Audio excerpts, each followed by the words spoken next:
বাংলাদেশে আমি তোমাকে একটা স্টোরি বলি, এটা আমি একটা লেকচার থেকে শুনছিলাম। তুমি কি জানো যে যত প্রকার ধর্ম প্রচারক আছে এদের মধ্যে সর্বশ্রেষ্ঠ হলো মহানবী হযরত মুহাম্মদ সাল্লাল্লাহু আলাইহি ওয়াসাল্লাম। সেই কত বছর আগে করছে, এখনো তার জন্য মানুষজন হাসি মুখে মরে যাবে, তাই না? সে একজন নিষ্পাপ মানুষ, তার এক ফোঁটা ভুল ধরার কোনো অপশন নাই। কিন্তু সবচেয়ে শুনে অবাক হবা, গোটা পৃথিবীতে যদি কোনো একজন নবীকে নিয়ে সর্বাধিক পরিমাণে নেগেটিভিটি, সর্বাধিক পরিমাণে হেটার, সর্বাধিক পরিমাণে ওয়েবসাইট, সর্বাধিক পরিমাণে পোস্ট আছে, সেটা হলো মহানবী হযরত মুহাম্মদ সাল্লাল্লাহু আলাইহি ওয়াসাল্লাম। অর্থাৎ যে মানুষটা সবচেয়ে ভালো তাকে নিয়ে সর্বাধিক নেগেটিভিটি। সেখানে তুমি আমি হইলাম পাপিষ্ট নিকৃষ্ট বান্দা, আমাদের পাপের ঘটি পূর্ণ হয়ে আল্লাহর কাছে সারাদিন কাল্লো ক্ষমা না হয়, এরকম পাপ করছি আমরা। তো এরকম একটা নবী লেভেলের, মানে একদম সর্বশ্রেষ্ঠ সর্বকালের নবী, তাকে নিয়েও মানুষজন এত বছর পরেও তার এগেনস্টে হেটের জন্য মানে লিটারালি মরতে রাজি আছে, তার এগেনস্টে এতটা হেট ছড়ায়। তুমি বুঝতে হবে, অর্থাৎ negativity is a part of your life. এই লোকটা যদি নেগেটিভিটি খাইতে পারে, তুমি আমি কে ভাই? তুমি আমি কি করছি? তোমার আমার লাইফে কোনো অ্যাচিভমেন্ট আছে?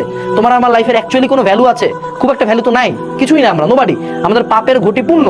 তো সেক্ষেত্রে আমি তখন এটা চিন্তা করি যে না, উনি যদি নেগেটিভিটি খাইছে, উনি যদি এখনো নেগেটিভিটি খায়, আমি কেন খাবো না? আমি খাইতেই পারি, গালি দিতেই পারে, অপমান করতেই পারে, বাট আমি অ্যাজ এ হিউম্যান বিং কি করবো? আমি দাঁড়াবো। যারা তোমাকে নেগেটিভিটি দেয়, যারা তোমাকে গালি দেয়, এটা আমি আমার লাইফ থেকে সবসময় অনেক বেশি ফেস করছি। আর তোমরা জানো যে অনলাইনে আমি যত গালি খাইছি এর থেকে কেউ এত গালি খায় নাই। এবং আমার 10 ভাগের 1 ভাগ গালি খাওয়ার পরে মানুষজন মানে অনলাইনে কোনোদিন মুখও দেখাইতো না।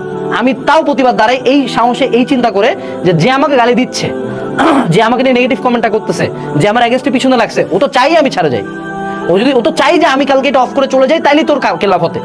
কালকে যদি আমি এটা অফ করে চলে যাই, আমি করবো না, এটা আমার ক্যারিয়ার শেষ, আমি সুন্দর মতো নিজের বাসার মধ্যে বসে থাকে কোনো একটা খারাপ কাজ করে জীবনটা ধ্বংস করে ফেলি। ও তো চাই এটা, তা আমি ওকে জিতাবো কেন? যে তোমাকে চান্স না পাও নি কথা শোনাচ্ছে, সে কি চায়? তুমি গিভ আপ করো, কোথাও চান্স না পাও, তুমি দরকার হলে এলাকার নাস্তালে ভর্তি হও। ও চাই এটা যে তুমি দেখবা যে তুমি লাইফে সাফার করে করে মরতেছো। ও চাই এটা দেখতে, ওকে জিতাবা? তুমি ওকে কেন জিততে দিবা? যে নেগেটিভিটি করবে তার সামনে আবার বুক ফুলে দাঁড়াবে, যে মারলে আরেকবার মার, ফেলা, আবার মারছে, আবার উঠে দাঁড়ায়। চায় এট সাম পয়েন্ট ও লিটারালি তোমাকে ভয় লাগা শুরু হবে যে এই মানুষটাকে আর কি বললেও থামবে, এন্ড এট সাম পয়েন্ট ও তোমাকে আর বলবে না। সো এই জায়গাটাতে ফাইট ব্যাক করতে হবে নেগেটিভিটি। নেগেটিভিটির সলিউশন এই না যে আমি দমে গেলাম, নেগেটিভিটির সলিউশন হলো ডবল শক্তিতে আরেকবার দাঁড়ানো, মার, আবার মারবি, আবার দাঁড়াবো। এট সাম পয়েন্ট ওরা ভয়তে আর নেগেটিভিটি করবে না। এটাই হলো লাইফের রিয়ালিটি। এটা লাইফে নেগেটিভিটি থাকবেই, এবং এই নেগেটিভিটি যদি অ্যাকচুয়ালি পার্মানেন্টলি কাটাইতে চাও, সেটা সলিউশন একটাই, সলিউশন হলো চান্স পায় দেখা দেওয়া।